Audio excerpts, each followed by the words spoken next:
Baik, sebelum kita membahas tentang lembaga Komisi Pemberantasan Korupsi, sebenarnya kita membahas apa itu korupsi. Korupsi sendiri merupakan salah satu bentuk penyelewengan dan penyalahgunaan jabatan yang biasanya dilakukan oleh pejabat-pejabat negara. Tapi tidak untuk kemungkinan bahwa hal tersebut bisa juga dilakukan oleh pejabat-pejabat di tingkat rendah dan juga masyarakat. Sebab singkatnya, korupsi merupakan penyalahgunaan kekuasaan demi keuntungan pribadi yang pada akhirnya merugikan negara atau kepentingan publik, yang biasanya berbentuk nepotisme, penyalahgunaan wewenang, dan juga beberapa hal lainnya yang biasanya terjadi. Korupsi tidak hanya melibatkan tentang uang, tapi juga tentang bagaimana penyalahgunaan kekuasaan itu sendiri.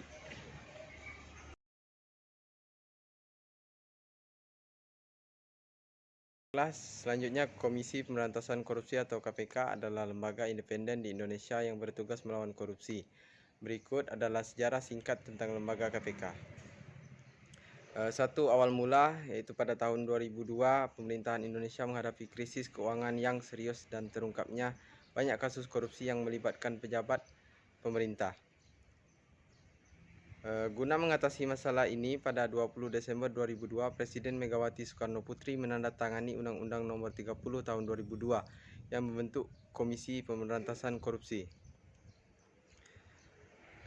2. Pembentukan dan awal operasional.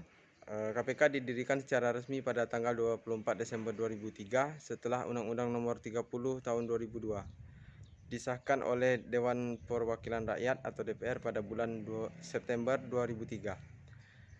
Pada awalnya KPK memiliki 32 anggota dengan tugas utama untuk memberantas korupsi dan menyelidiki serta menuntut pelaku korupsi. Yang ketiga, konsolidasi dan perkembangan. Pada tahun 2004, KPK mulai mengambil peran aktif dalam penindakan kasus-kasus korupsi dan memperoleh dukungan publik yang besar. Pada tahun 2009, KPK mencapai tonggak sejarah dengan berhasil menangkap Ketua Mahkamah Konstitusi, Akil Muhtar, dalam sebuah operasi tangkap tangan yang mengguncang negara. Selama beberapa tahun berikutnya, KPK terus beroperasi dan mendapatkan pengakuan internasional atas upaya dalam memerangi korupsi. Yang keempat, perubahan dan tantangan. Pada tahun 2019 terjadi revisi Undang-Undang KPK yang memunculkan kontroversi karena dianggap melemahkan independensi dan kekuatan KPK.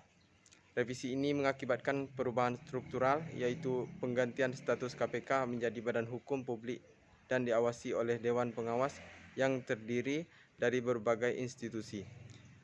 Perubahan ini menuai protes dan aksi demonstrasi dari masyarakat yang mempertahankan independensi dan kekuatan KPK.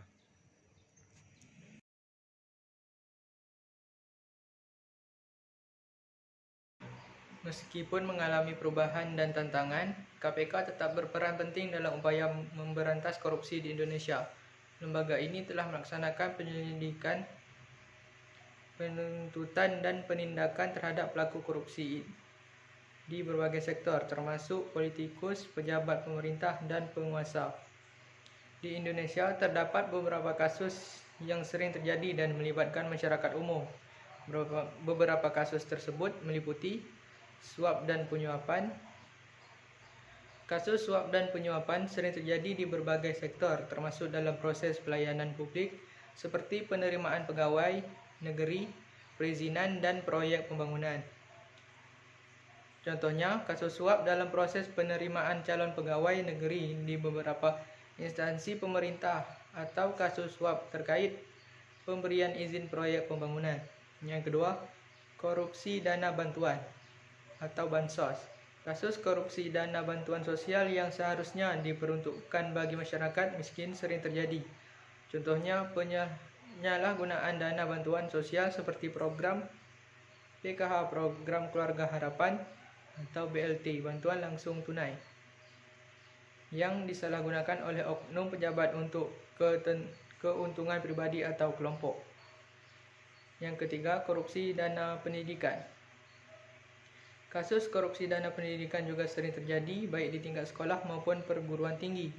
Contohnya penyelewengan dana operasional sekolah, pemalsuan laporan keuangan atau penyalahgunaan dana penelitian di perguruan tinggi. Yang keempat, korupsi dalam proyek infrastruktur.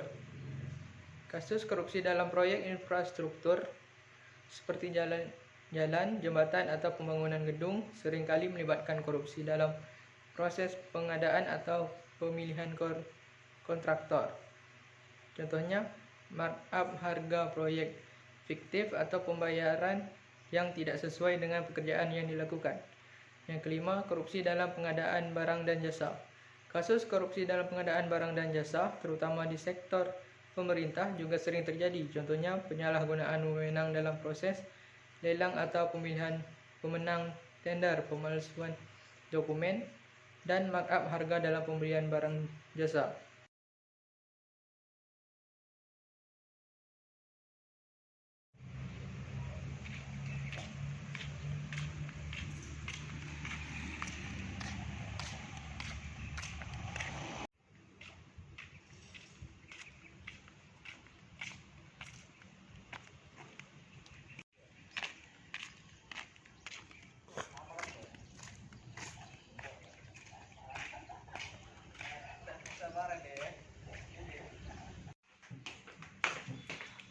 Itu Pak. Bawa ke sini. Nah, ini Pak, saya ada minta titik mana sama Bapak untuk jual beli tanah. Boleh, boleh. Tidak salah. Sebentar Pak ya. Ini tanda tangan dia. Oh iya sih Pak. Ini tanda tangan dia. Oh iya sih Pak. Kasih Pak. Iya. Mau balik.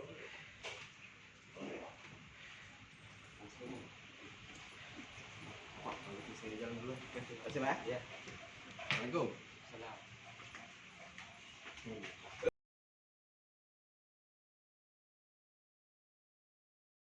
Menyimpulkan gitu ya? Ya.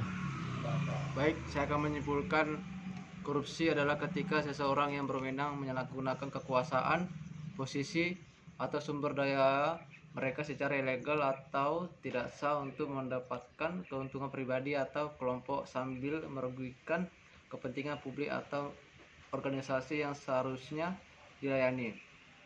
Setelah ini sering dikaitkan dengan penyuapan, penggelapan dana, nepotisme, penyalahgunaan wewenang, atau kesalahan dalam melakukan tugas resmi. Sekian dan terima kasih. Korupsi dapat datang dalam berbagai bentuk dan tingkat, mulai dari yang kecil dalam transaksi sehari-hari hingga yang besar yang melibatkan pejabat tinggi pemerintah.